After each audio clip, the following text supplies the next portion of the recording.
വൻകിട രാഷ്ട്രങ്ങളുടെയും ഭരണഘടനകൾ മുഴുവൻ അദ്ദേഹം പരിശോധിച്ചു. ആ ഭരണഘടനയിൽ നിന്നെല്ലാം കൊള്ളാവുന്നതെല്ലാം അദ്ദേഹം എടുത്തു, എല്ലാം സംയോജിപ്പിച്ചു. അങ്ങനെ 2 വർഷവും 11 മാസവും 18 ദിവസവും എടുത്തുകൊണ്ടാണ് ഡോക്ടർ അംബേദ്കർ ഭരണഘടന എഴുതി രാഷ്ട്രത്തിന് സമർപ്പിച്ചത്. ആ ഭരണഘടന സമർപ്പിച്ചുകൊണ്ട് ഔദ്യോഗികമായ ഒരു റിപ്പബ്ലിക് രാഷ്ട്രമായി പ്രഖ്യാപിച്ചതാണ് ജനുവരി 26 നമ്മുടെ റിപ്പബ്ലിക് ദിനം എന്ന് ആഘോഷിക്കുന്നത്. ഇന്ത്യ രാജ്യത്ത് മറ്റു രാജ്യങ്ങളിൽ നിന്ന് വ്യതിരിക്തമാക്കുന്നതും കെട്ടുറപ്പോടുകൂടെ ഈ രാജ്യത്തെ എന്നും നിലനിർത്തുന്നതും രാജ്യത്തിന്റെ ഭരണഘടനയാണ് എന്ന് നമുക്കെല്ലാവർക്കും അറിയാം.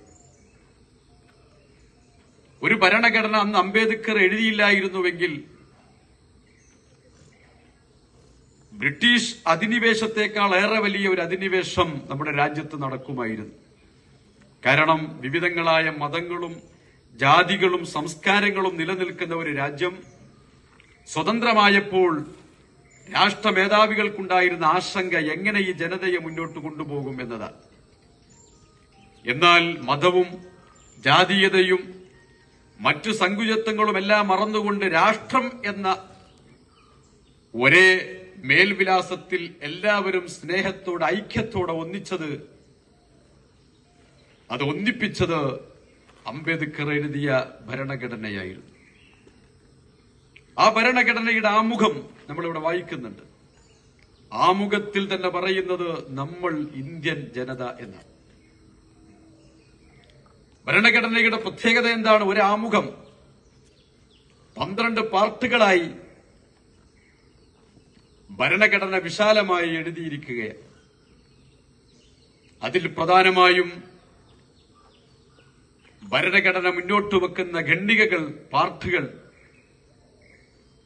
ഒന്ന് മതേതരത്വമാണ്, മറ്റൊന്ന് ബഹുസ്വരതയാണ്, മറ്റൊന്ന് ജനാധിപത്യമാണ്, മറ്റൊന്ന് വിശ്വാസ സ്വാതന്ത്ര്യമാണ്. രാഷ്ട്രത്തിന് പ്രത്യേകമായ മതം ഇല്ല. എന്നാൽ ഈ രാഷ്ട്രത്തിൽ ജീവിക്കുന്ന ഏതൊരാൾക്കും ഏത് മതവും അംഗീകരിക്കാം, ഏത് വിശ്വാസവും അംഗീകരിക്കാം. ആ വിശ്വാസത്തിലും ആ മതത്തിലും അധിഷ്ഠാനമായി അവർക്ക് പ്രവർത്തിക്കുവാനും ജീവിക്കുവാനുള്ള പൗരസ്വാതന്ത്ര്യമാണ് ഇന്ത്യയുടെ ഭരണഘടന ഇന്ത്യയിലെ ജനങ്ങൾക്ക് നൽകുന്ന മൌലികാവകാശം. അതാണ് രാജ്യത്തിന്റെ ഭരണഘടന എന്നും വ്യതിരിക്തമാകുന്നത്. അതുകൊണ്ട് തന്നെ ആ ഭരണഘടന മുന്നിൽ വെച്ചുകൊണ്ട് രാജ്യത്ത് തെരഞ്ഞെടുപ്പുകളിലൂടെ ജനങ്ങൾ തെരഞ്ഞെടുക്കുന്ന ഭരണാധികാരികളാണ്, പ്രധാനമന്ത്രിമാരാണ് രാജ്യത്ത് ഭരിക്കുന്നത്. പ്രസിഡന്റ്, രാഷ്ട്രപതിയാണ് രാജ്യത്തിന്റെ മുഴുവൻ പരമാധികാരമുള്ളത്. അതുകൊണ്ട് തന്നെ സ്വാതന്ത്ര്യത്തിന്റെ അതല്ലെങ്കിൽ റിപ്പബ്ലിക്കിന്റെ 76 വർഷം പിന്നിട്ടപ്പോഴും പൂർവികർ കാത്തുസൂക്ഷിച്ച ആ ഭാരതത്തിന്റെ പൈതൃകത്തോടുകൂടെ മുന്നോട്ടു പോകാൻ ഈ രാജ്യത്തിന് സാധിച്ചിട്ടുണ്ട് എന്നത് ഒരു വസ്തുതയാണ്. എന്നാൽ ഖേദകരമെന്ന് പറയട്ടെ, ഇന്ത്യ രാജ്യത്ത് മാറി മാറി വരുന്ന ഭരണകൂടങ്ങൾ, ആ ഭരണകൂടങ്ങൾക്ക് രാഷ്ട്രീയപരമായ താൽപര്യങ്ങൾ ഉണ്ടാകുന്നത് സ്വാഭാവികമാണ്. പക്ഷേ ഇന്ദ്രപ്രസ്ഥത്തിലേക്ക് ജനങ്ങളാൽ തെരഞ്ഞെടുക്കപ്പെടുന്ന ഭരണകൂടങ്ങൾ അവരുടെ രാഷ്ട്രീയ താൽപര്യത്തിലേക്ക് രാജ്യത്തിന്റെ ഭരണഘടനയെ ചുരുക്കിയെഴുതാൻ പാടില്ല, അങ്ങനെ ആലോചിക്കാൻ പോലും പാടില്ല.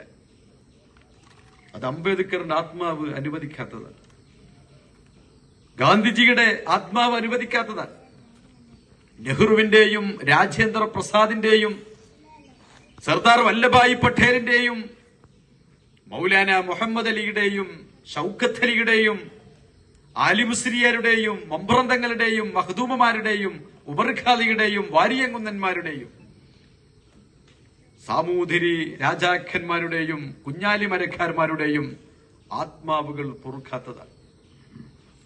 എന്നല്ല ഈ രാജ്യത്തൊരു മതത്തിന്റെ ആളുകളും സഹിക്കാത്തതാണ്. പക്ഷേ അങ്ങനെ നീക്കങ്ങൾ നടക്കുമ്പോഴാണ് നമ്മുടെ രാജ്യത്ത് പ്രശ്നങ്ങളും കുഴപ്പങ്ങളും ഉണ്ടാകുന്നത്. അതുകൊണ്ട് നമുക്ക് രാജ്യത്തിന്റെ ഉത്തമ പൗരന്മാരെന്ന നിലയിൽ നാം ആശങ്കപ്പെടുന്നത് ഈ രാജ്യത്തിന്റെ സാമ്പത്തിക തകർച്ചയിലല്ല, രാജ്യത്തിന്റെ വികസന മുരടിപ്പിലല്ല, രാജ്യത്തിന്റെ സാമ്പത്തികമായ ഭദ്രതയിലല്ല, രാജ്യത്തിന്റെ അതിർത്തികളിൽ കാവൽ നിൽക്കുന്ന പട്ടാളങ്ങളെ വെട്ടിനിരത്തി മറ്റാരെങ്കിലും ഇങ്ങോട്ട് അധിനിവേശം നടത്തുമോ എന്നതിലല്ല, മറിച്ച് ഉത്തരവാദിത്തപ്പെട്ടവർ തന്നെ രാജ്യത്തിന്റെ ഭരണഘടന തിരുത്തുമോ എന്നതിലാണ് ഈ രാജ്യത്ത് ഓരോ പൗരന്മാരും ഇന്ന് ആശങ്കപ്പെട്ടുകൊണ്ടിരിക്കുന്നു. അതുകൊണ്ട് നമ്മൾ ഭരണഘടനയ്ക്ക് കാവലിരിക്കേണ്ട സമയമാണിപ്പോൾ. ഗാന്ധിജി സ്വപ്നം കണ്ട ഒരു ഭാരതം എന്നെന്നും നിലനിൽക്കുന്നതിന് വേണ്ടി, നെഹ്റു ഉയർത്തിപ്പിടിച്ച ഒരു ഭാരതം എന്നും നിലനിൽക്കുന്നതിന് വേണ്ടി, പതിനായിരങ്ങൾ ചോര ചിന്തി സമരം ചെയ്ത് നേടിയെടുത്ത ഒരു സ്വാതന്ത്ര്യം എന്നും നിലനിൽക്കുന്നതിന് വേണ്ടി നമ്മൾ ഭരണഘടനയ്ക്ക് കാവൽ നിന്ന് രാജ്യത്തെ സംരക്ഷിക്കുവാൻ ബാധ്യസ്ഥരാണ് എന്ന ഏറ്റവും വലിയൊരു സന്ദേശം ഈ സന്ദർഭത്തിൽ എല്ലാവരെയും അറിയിക്കുകയാണ്. അതോടൊപ്പം നമ്മുടെ ദേശീയത വളരെ വലിയ വെല്ലുവിളികൾ ഇന്ന് നേരിട്ടുകൊണ്ടിരിക്കുന്നുണ്ട്. ഇവിടെയാണ് നമ്മുടെ മദ്രസകളും പള്ളികളുമൊക്കെ ശ്രദ്ധേയമാകുന്നത്. മദ്രസകൾ സ്ഥാപിക്കപ്പെടുന്നത്, പള്ളികൾ സ്ഥാപിക്കപ്പെടുന്നത്, അമ്പലങ്ങൾ സ്ഥാപിക്കപ്പെടുന്നത്, ക്ഷേത്രങ്ങളും ചർച്ചുകളും ഇവിടെ മഠങ്ങളും ഇവിടെ സ്ഥാപിക്കപ്പെടുന്നത് എല്ലാം രാജ്യത്തിന്റെ ജനാധിപത്യവും പൗരത്വബോധവും ഒരുപോലെ ഉയർത്തിക്കൊണ്ടുവരുന്നതിന്